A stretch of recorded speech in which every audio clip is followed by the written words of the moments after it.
Assalamualaikum warahmatullahi wabarakatuh. A'udzu billahi minasyaitonir rajim. Bismillahirrahmanirrahim. Alhamdulillahi rabbil alamin. Wassalatu wassalamu ala asyrafil anbiya'i wal mursalin.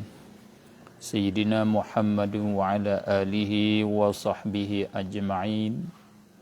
Subhanaka la ilma lana illa ma 'allamtana innaka antal alimul hakim wa la haula wa la quwwata illa billahil aliyyil azim. Rabbana shrah lana sudurana wa yassir lana umurana Rabbana atina min ladunka rahmatan wa hayyi lana min amrina rasyada. Allahumma aftah alaina hikmataka wanshur alaina rahmataka ya dzal jalali wal ikram. Allahumma akhrijna min dhulumatil wahmi wa akrimna binuril ilm waftah alaina abwaba fadlik wanshur alaina min khazaini rahmatik birahmatika ya arhamar rahimin. Rabbi sahil wa yassir wa la tu'assir alayya ya muyassir kulli asir. Allahumma salli wa sallim wa barik ala sayyidina Muhammadin wa alihi kama la nihayata li kamalik wa adada kamalih walhamdulillahi rabbil alamin. Alhamdulillah, kita mari sama-sama memuji, mengucap syukur kepada Allah Subhanahu wa taala kerana Allah Subhanahu wa taala dengan kasih sayang dia kepada kita, dia bagi kepada kita nikmat-nikmat yang besar-besar dan nikmat-nikmat yang kecil, nikmat yang halus-halus pada pandangan kita. Khususnya Allah Subhanahu wa taala memberi kepada kita, boleh kita sambut bulan Ramadan yang banyak kebaikan, yang banyak barakah. Ramadan Mubarak. Sama-sama kita ucap selamat Ramadan. Mudah-mudahan dengan Ramadan ini kita dapat kebaikan yang banyak insya-Allah taala. Di petani kita mari sambung perkara lapan perkara yang disebut oleh Imam Ghazali rahimahullahu taala di dalam kitab dia Al-Wasit. Satu, segerakan berbuka puasa, hubung kait dengan sunat puasa ni satu segera. Yang kedua, ta'khirus sahur, takhirkan makan sahur. Kita melewatkan makan sahur. Makan sahur tu biar hujung-hujung dekat dengan subuh. Itu sunat. Walaupun waktu dia masuk dengan setengah malam, separuh malam lalu, ada separuh malam hak akhir lagi, setengah malam hak akhir lagi tu, situ masuk waktu dia. Tapi sunat kita lewat sikit. Bukan lewat sikit dak, we lewat banyak, we dekat dengan subuh. Tapi dia kait, Imam Ghazali kait serta kita usaha, we kata makan sahur kita tu di dalam keadaan yakin belum, yakin tak pajar lagi, yakin di waktu malam, ma'al istizhari bil yakin, mesti kena yakin. Jangan kita makan sahur sampai kepada peringkat kelas sangat syok, ataupun lebih lagi makan sahur tu ketika naik pajar sudah masuk subuh. Kalau syok itu tak apa lagi. Kalau sudah masuk subuh, maka itu puasa kita tu batal. Wajib kita qada kalau kita makan sahur sedangkan sudah naik pajar. Di sini hubung kait dengan takhir sahur ni dua perkara yang kita patut ingat dan kita ambil buat jadi ilmu. Satu, waktu imsak. Kita semenjak, khususnya saya sendiri, semenjak pada kecil, mula reti ataupun ha poso, sampai ke hari ni orang tua kita dia bagi waktunya belum daripada subuh tu, dia bagi waktu malam, selepas pada tu waktu imsak, selepas pada tu waktu subuh. Ada bagi kita waktu imsak. Makna imsak tu asalnya waktu kita tahan makanan, minuman ataupun segala perkara yang membatalkan puasa. Kena break dah. Tiap-tiap perkara yang membatalkan puasa tu kita kena beradu dah, tak boleh buat dah. Makan, minum, masuk suatu ke dalam rongga, jimuk, semua tu tak boleh dah. Suruh break dah di situ. Itu waktu imsak. Selepas waktu imsak tu waktu subuh. Tapi kita kena tahu, waktu imsak itu bukan waktu yang wajib. Kita menahankan, wajib kita patah, wajib kita daripada perkara yang membatalkan puasa, bukan. Waktu imsak itu hanya nama dia waktu ihtiyat, dan boleh kita kata waktu tu, waktu menahankan makanan kerana mengikut sunnah Rasulullah sallallahu alaihi wasallam, mengikut cara tingkah laku yang diajar oleh Rasulullah sallallahu alaihi wasallam. Waktu imsak ini bukan bid'ah.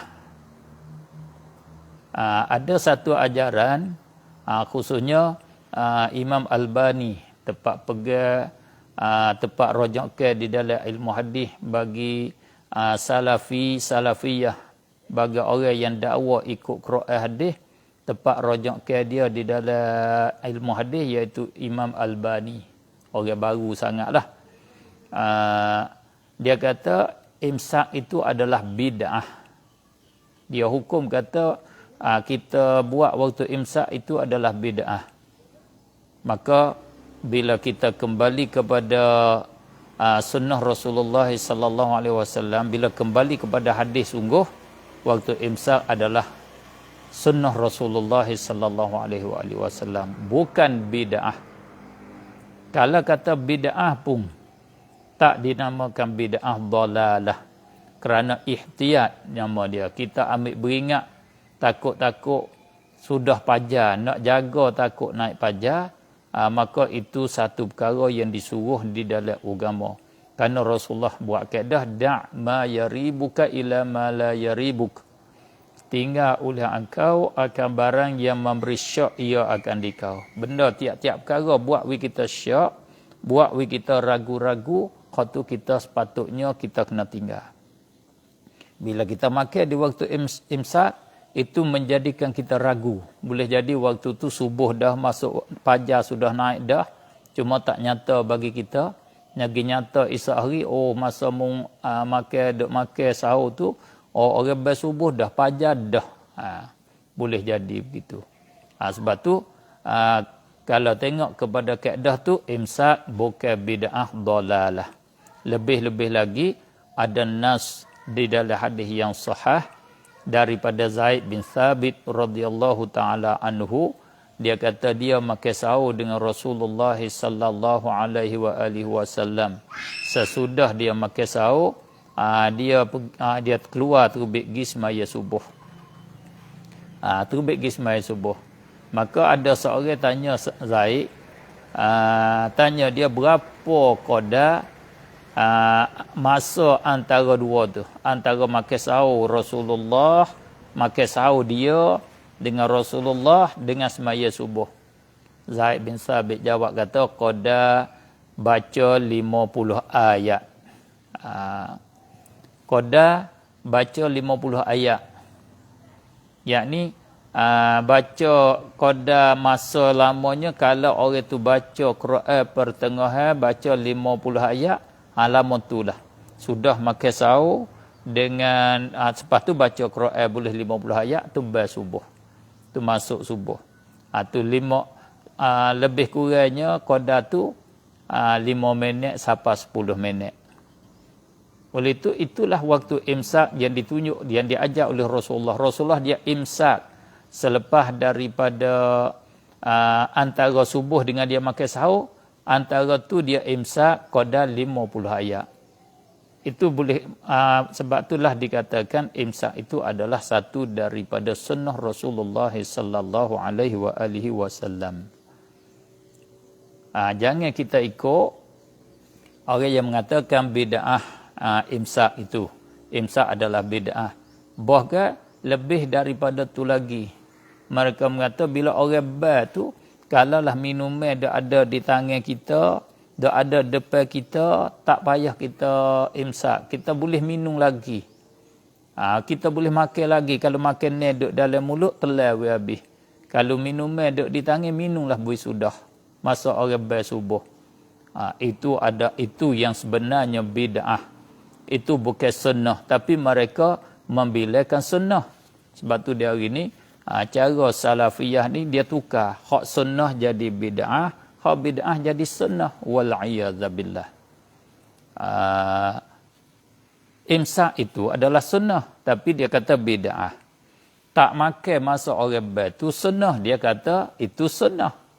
Kerana sabit di dalam hadis yang sahih, Sayyiduna Rasulullah sallallahu alaihi wasallam kata, yang bermaksud apabila bar oleh Sayyidina Bilal, maka hendak makan dan minum oleh kamu. Bila bar mau makan minumlah.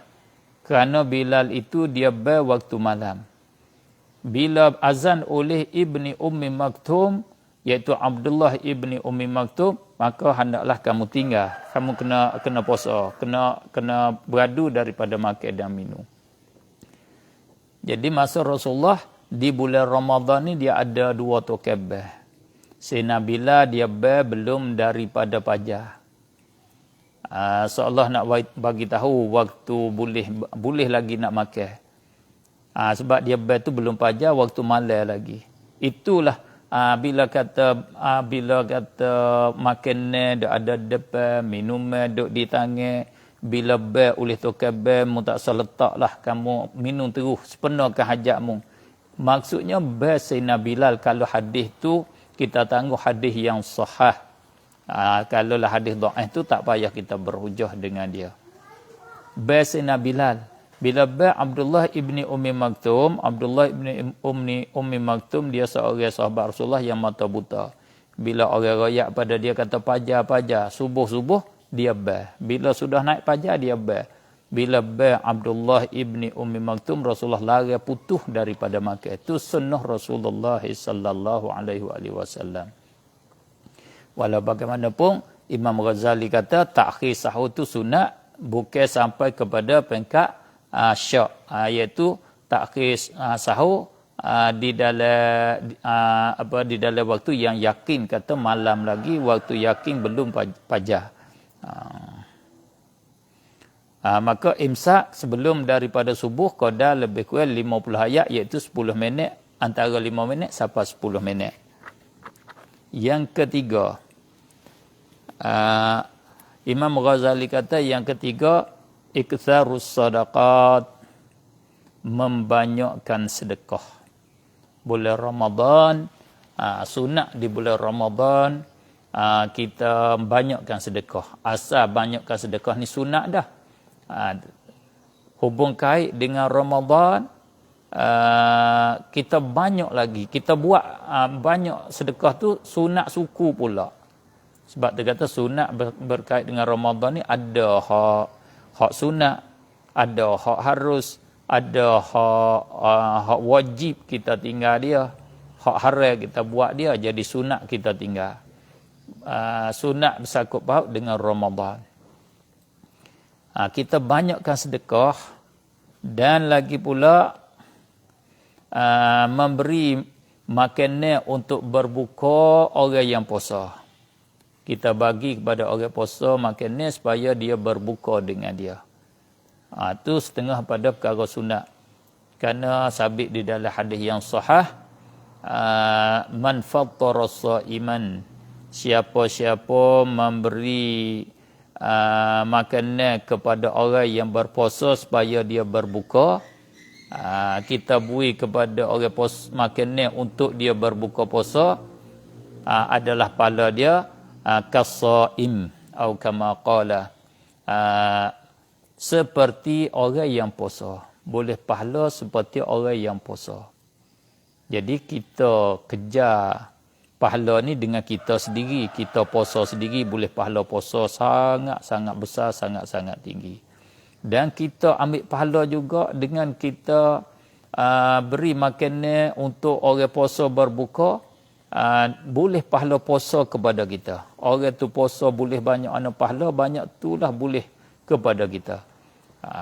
Kalau kita banyakkan bagi orang buka puasa, kau banyak lagi dapat pahala. Itulah Imam Ghazali kata kita banyakkan sedekah. Kita beri makanan kepada orang berpuasa supaya dia berbuka dengan dia. Untung, kalau kita beri 10 orang buka puasa, kita boleh pahala 10 orang berpuasa. Kalau kita beri orang buka puasa 100 orang, pahala 100 orang puasa tu, banyak mana, banyak itulah boleh pada kita. Kalau kita puasa seorang kita, tak beri orang buka puasa, rugi. Boleh kita sajalah. Boleh pahala hak kita puasa saja. Tu pun kalau kita puasa boleh pahala. Kalau kita puasa tu, pergi berlawan dengan pahala wak batal pahala puasa, tak ada perkara kita. Kalau kita beri orang buka puasa, kita puasa tak boleh pahala, tapi orang hak buka puasa tu, dengan kita beri makanan untuk dia berbuka puasa tu, kita boleh pahala tentu hak tu. Boleh pahala cerak dah. Pahala beri makan tu kita boleh. Dan pahala puasa, hak dia puasa pun banyak mana boleh pada kita. Tak kurang pahala dia. Bukan potong persen pahala dia. Bukan ambil pahala dia beri kita tak. Pahala dia ada penuh situ. Allah beri suku kepada kita pahala hak sama dengan pahala orang puasa. Alhamdulillah. Itu kurniaan Allah, fadlullah, kelebihan Allah Subhanahu wa taala kepada hamba dia. Sebab tu kalau kita pergi ke negeri Arab, khususnya masa saya duduk kat Mesir dulu, setengah masjid tu orang dia tu cang. Orang dia booking masjid ni dia seorang ya. Nak beri orang buka puasa di waktu petang, dia tak beri dah orang lain, dia nak dia seorang. Bulan puasa tu dia booking, dia cang, dia hijiz, dia tak beri dah orang lain. Aku nak seorang aku. Masya Allah. Orang berapa, orang pakai modal banyak mana, wallahu a'lam. Orang kita tak ada, tak siapa lagi situ. Ini bukan orang kita tu tak mampu nak buat, tak kuasa nak buat. Hanya kerana tidak ada contoh, tidak ada yang menggalakkan ke situ. Tak ada. Di hari ini saya baca kitab Imam Ghazali ni nak menggalakkan fak kita. Fak kita, marilah kita berebut untuk nak bagi orang berbuka puasa. Kita cang masjid ni aku. Masjid ni aku, pondok ni aku, sekolah ni aku. Tak sih orang lain aku dak. Ataupun aku nak cang 10 hari untuk orang buka puasa masjid ni, pondok ni. Aku nak cang 10 hari. Pergi cang pondok lain, sekolah lain 10 hari pula. Kita ajar berebut begitu. Tu orang nama dia orang orang cerdik, orang yang kata mandana nafsahu wa amila lima ba'dal maut. Orang kira diri dia, aku duduk di mana, aku amal berapa, dia duk hitung hisap diri dia dan dia beramal untuk buat persiapan untuk mati. Itu orang yang cerdik. Al-kayyisu man dana nafsahu wa amila lima ba'dal maut. Itu hadis Rasulullah sallallahu alaihi wa alihi wasallam. Alhamdulillah. Sikit sebanyak pun boleh beri ingatan, dan sama-sama kita mengajak saudara kita kepada dua perkara hari ini atau 3 perkara yang Imam Ghazali sebut. Satu, kita takhirkan sahur. Di dalam takhir sahur tu kita kena ingat waktu imsak. Jangan sampai kepada waktu fajar. Yang kedua, kita membanyakkan sedekah. Masuk di dalam banyak sedekah, kita beri makanan kepada orang berpuasa untuk dia berbuka. Kita beri orang buka puasa, buat orang buka puasa ataupun panggil orang buka puasa. Macam-macam kita. Setengah kita panggil orang buka puasa di rumah. Kita semula haya, semula kambing, panggil orang buka puasa di rumah. Tak mesti begitu. Kita buat makan ni, bagi. Ataupun kita bagi duit. Kepada masjid ni 10,000, masjid ni 30,000, masjid ni 100,000. Tengok sikit banyak. Untuk masjid tu buat makan ni untuk orang berbuka puasa. Mudah-mudahan kita dapat hidayah dan taufik daripada Allah Subhanahu wa taala kepada sunnah yang tersebut, kepada sunat yang tersebut. Amin ya rabbal alamin. Cuba kita mari tengok soalan hari ni sikit. Semua yang bersalah saya jawab dengan kata Waalaikumsalam warahmatullahi wabarakatuh. Terima kasih di atas menonton semua.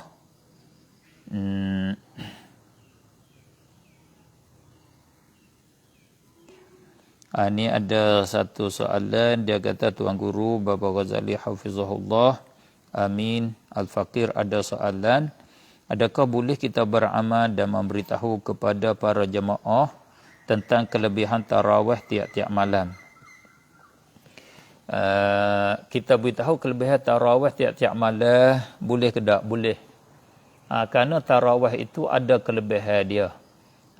Khususnya Rasulullah sallallahu alaihi wasallam kata man qama ramadhana imanan wa ihtisaba ghufira lahu ma taqaddama min dhanbi.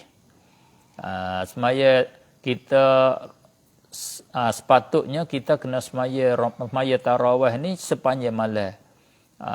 Sampai dekat dengan fajar sepatutnya. Tetapi sabit di dalam hadis siapa-siapa semaya serta imam dan dia sudah siapa semaya berimam, semaya jadi makmum, dia sudah serta dengan imam, ditulis bagi dia seperti semaya sepanjang malam. Tu untung kita.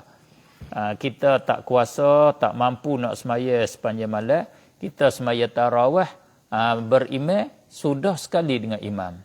Kalau sudah dulu pada imam, hak tu rugi. Sudah sekali dengan tu imam, klik sekali dengan tu imam. Tu boleh pahala semaya qiyamul lail sepenuhnya. Kita menggalakkan orang semaya tarawih, boleh. Tetapi kita menggalakkan dengan hadis yang maklum. Malam pertama ada kelebihan begil-begil, malam yang kedua ada kelebihan begil-begil, malam ketiga ada kelebihan begil sampai 30 malam. Itu tidak boleh. Kerana hadis tu hadis yang palsu, hadis maudha'. Lebih lagi kita bangsa hadis tu kepada Nabi wal a'yadzabillah, tak boleh. Jangan bangsa kepada Nabi. Kena kita menggalak dengan kata cukup kita dengan hadis yang sahih. Kata kelebihan Ramadan, kelebihan qiyam Ramadan semaya tarawih, iaitu man qama ramadhana imanan wa ihtisaba ghufira lahu ma taqaddama min dhanbi. Dan baca kita menggalak dengan perbuatan Sayyidina Umar, perbuatan sahabat-sahabat, macam mana mereka semaya tarawih, tarawih di bulan Ramadan. Setengah tu semaya siapa dekat dengan subuh, kelik sudah semaya berebut dengan fajar dengan nak makan sahur. Takut tak ada nak makan sahur. Kita menggalakkan dengan hadis-hadis yang sahih. Cukup dengan hadis yang sahih. Tak payah kita menggalakkan dengan hadis yang palsu. Haram kita riwayat hadis palsu. Berdosa besar kita riwayat hadis palsu, malaikat dengan kita menerangkan, kita royak status dia, royak kelas dia. Hadis ni hadis maudha', tak apa. Kalau kita nak guna pakai hadis palsu tu buat alasan nak menggalakkan sesuatu dengan hadis palsu, tak boleh. Berdosa, haram.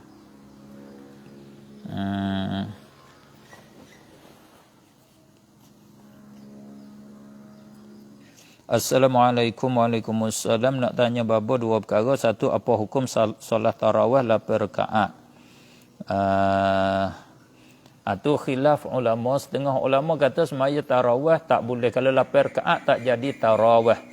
Setengah ulama kata boleh pahala tarawih. Itu tak ada masalah.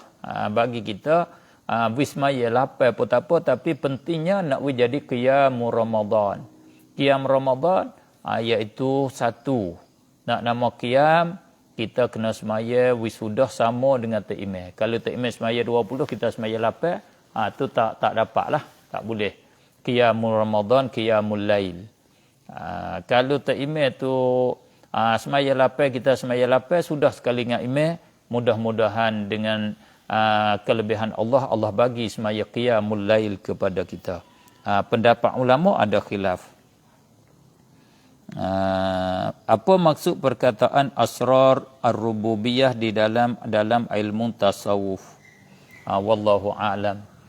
Rusia ketuhanan Allah atau boleh jadi murak dia di sananya, mana Allah buat satu-satu perkara tu ada hikmah yang kita tak nampak. Orang yang dapat kasyaf daripada Allah dia nampak. Seperti turun bala, virus corona mari, kita tak nampak. Tu Rusia ketuhanan, ada Rusia di sana. Allah kena bala, dia ada Rusia. Saya selalu buat contoh, buat bandingnya. Kita ada berjanji, J9 nak jumpa dengan saing. Maka kita keluar daripada rumah, lewat sikit. Bila sapa di tengah jalan, tayar mutu kita tu kena paku, bocor pula dah. Kena tapung atau kereta kita tu bocor. Tapung pula pergi, lewat jumpa dengan saing kita. Hati kita kok marah lah. Ataupun mutu kita habis minyak tengah jalan.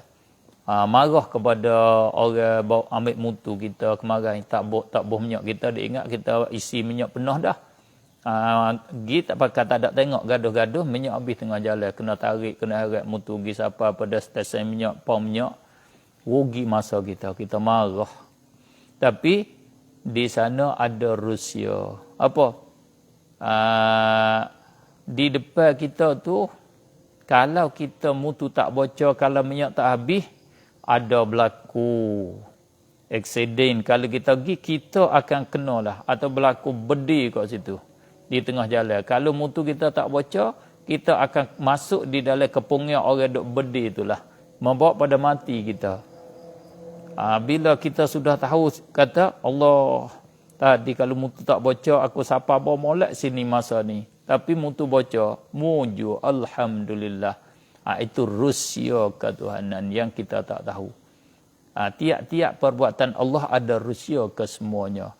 Bila orang faham ni, dia tak rasa risau dengan bala yang tipu di atas dia. Tak rasa duka cita, kerana kita sebagai orang mukmin, Allah tidak kehendak nak we kita susah. Allah tak kehendak nak we kita tu kena azab dia. Tetap tiap-tiap bala hak kena di atas orang mukmin, itu adalah kebaikan bagi orang mukmin. Kebaikan. Sebab tu sabit di dalam hadis yang sahih, Rasulullah kata, heran ajaban li amril mu'min, heran bagi pekerjaan orang mukmin, keadaan orang mukmin, kulluhu khair, semuanya baik semua, molek belaka. In asabahu dharra, in asabahu sarra, in asabathu sarra, kalau dia boleh kesukaan, boleh nikmat, boleh gapo, syakar, fakana khairallah, dia syukur kepada Allah, boleh pahala bagi dia. Wa in asabahu dharra, kalau dia kena kemudaratan, susah bala, sabar, maka dia sabar, fakana khairallah, jadi kebaikan bagi dia. Semua tu jadi kebaikan bagi orang mukmin semua. Alhamdulillah. Wallahu alam. Kena tengok di dalam huraian ulama sekali lagi.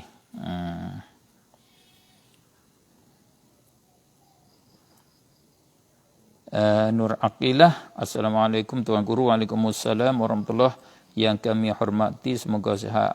Terima kasih, amin ya rabbal alamin.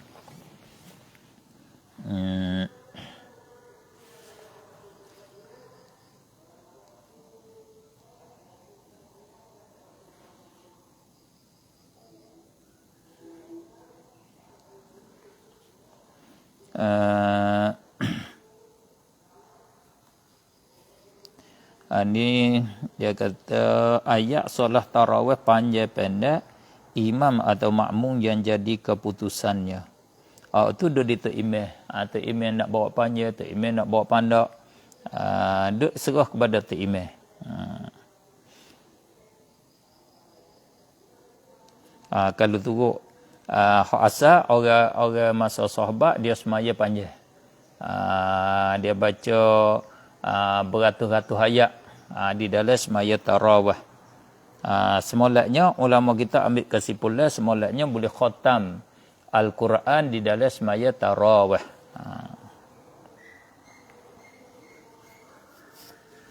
Ada soalan yang tertinggal kemarin.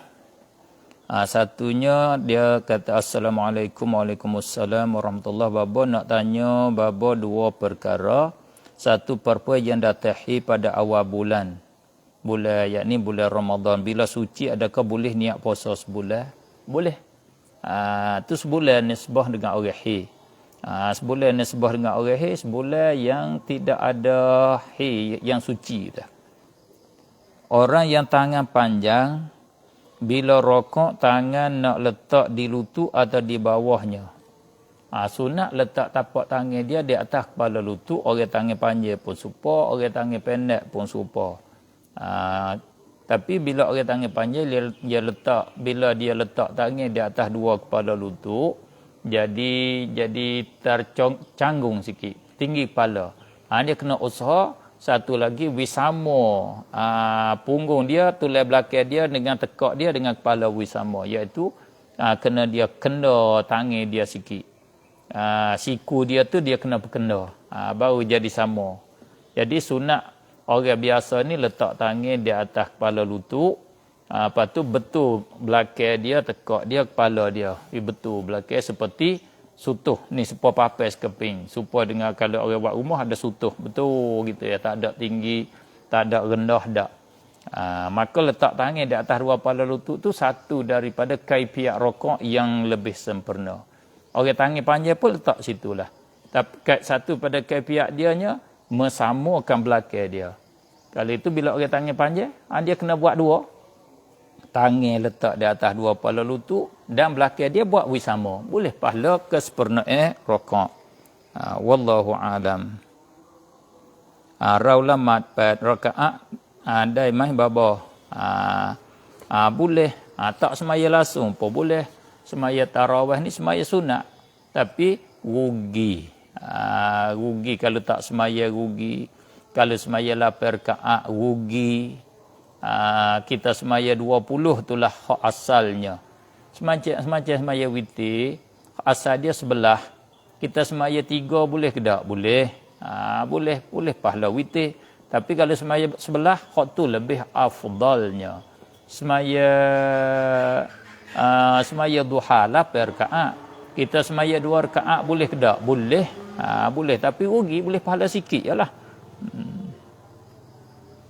Apa hukum sembahyang tarawih supaya cukup 20 rakaat walahal sudah semaya witir? Tak apa. Kita sempurna lepas witir, tak apa. Tapi kurang molek. Kerana sabit di dalam hadis yang sahih, ij'alu akhira salatikum bil-laili witra. Rasulullah atau kama qala Rasulullah sallallahu alaihi wasallam. Rasulullah dia suruh kita menjadikan akhir semaya kita di waktu malam tu jadi semaya witir. Semaya witir ni hak hujung suk sekali. Sebab tu orang tua kita, orang Melayu lah panggil semaya witir ni semaya katuk. Sudah semaya nak semaya sunat hak lain semaya dulu. Sudah tu semaya witir, sudah semaya witir tak ada lah. Habis dia tidur ataupun dia semaya subuh. Sudah dengan hak tu, semaya katuk nama dia.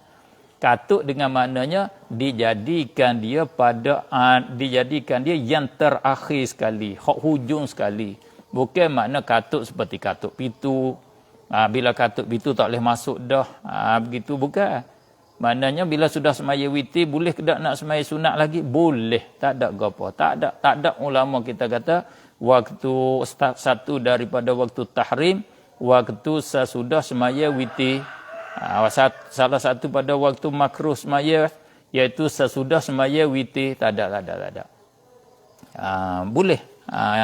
Boleh pahala tarawih. Kita semaya tarawih 10 rakaat ataupun 16 rakaat, 8 rakaat sudah semaya witir. Jaga akhir malam kita semaya sambung tarawih pula cukup 20. Boleh. Bolehkah beramal dengan semua qaul qadim? Tak boleh. Ini soalan ini beratlah. Bagi orang soal ni boleh jadi dia tu pandai dah. Kalau orang siapa kelas dia tahu semua kau coding, tak kena tanya saya dah lah. Tak kena tanya orang lain, dia pandai sangat-sangat dah. Qaul qadim ni dia ada yang rojak daripadanya oleh imam kita Syafi'i. Hak tu tak boleh kita beramal. Ada qaul qadim yang ditarjah oleh atba' oleh ashab. Hak tu boleh kita beramal. Dan ada qaul qadim mazhab ulama dalam mazhab kata tak boleh beramal ataupun sangat-sangat dhaif, hak tu tak boleh kita beramal. Kalau qadim hak Imam Syafi'i tidak rajak, tak kata hak ni salah aku rajak daripadanya, boleh kita beramal dengan dia. Lebih lagi qaul qadim yang disokong oleh pengikut-pengikut ulama yang besar dalam mazhab Syafi'i. Hak tu sangat lagilah boleh kita ikut. Mana kena tanya ulama juga. Kita orang awam ni mazhab kita mazhab mufti. Mazhab orang patua, tok guru hak patua pada kita tu mazhab kita. Sebab tu tok guru tu kena pandailah. Nak royak hak ni buat orang buat amal, kena cukup syarat. Jangan royak tu boleh saja. Syarat-syarat dia rukun tak royak. Tak boleh. Kalau tok guru royak kata boleh, lepas tu dia tak ada sebut, artinya syarat dan rukun hak lain sudah serupa, faham dah. Kalau ada syarat yang menjadi nak amal qul ni kena ada syarat dia, ada kaedah-kaedah dia, wajib di atas orang memberi fatwa tu kena royak syarat-syarat dia. Orang memberi fatwa tok guru tu pun kena pandai. Kita nanti amal ya. Kita nanti turut. Sebab tu kewajipan di atas kita kena tanya orang alim. Wajib di atas kita turut orang alim. Hak mana kita kata orang tu lebih alim, kita kena tanya orang tu, kena turut orang tu. Jangan ikut dia beramal tanya ikut dia tok guru mana pun kita turut belaka tak boleh. Wallahu a'lam. Untuk petani tengok pada masa tu sakat tu dulu. Sikit sebanyak yang baik itu adalah taufik dan hidayah pada Allah. Kesilapan dan kesalahan itu daripada kelemahan daripada saya. Mari kita akhiri majlis dengan kita berzikir kepada Allah dengan kata subhanallah walhamdulillah wa la ilaha illallah wallahu akbar wa la haula wa la quwwata illa billahil aliyyil azim adada kulli harfin kutiba abadal abidin wa dahrad dahirin. Allahumma inni astaudi'uka ma 'allamtani farduduhu ilayya 'inda hajati ilaih. Subhanakallahumma wa bihamdika asyhadu an la ilaha illa anta astaghfiruka wa atubu ilaik. Wassalamu alaikum warahmatullahi wabarakatuh.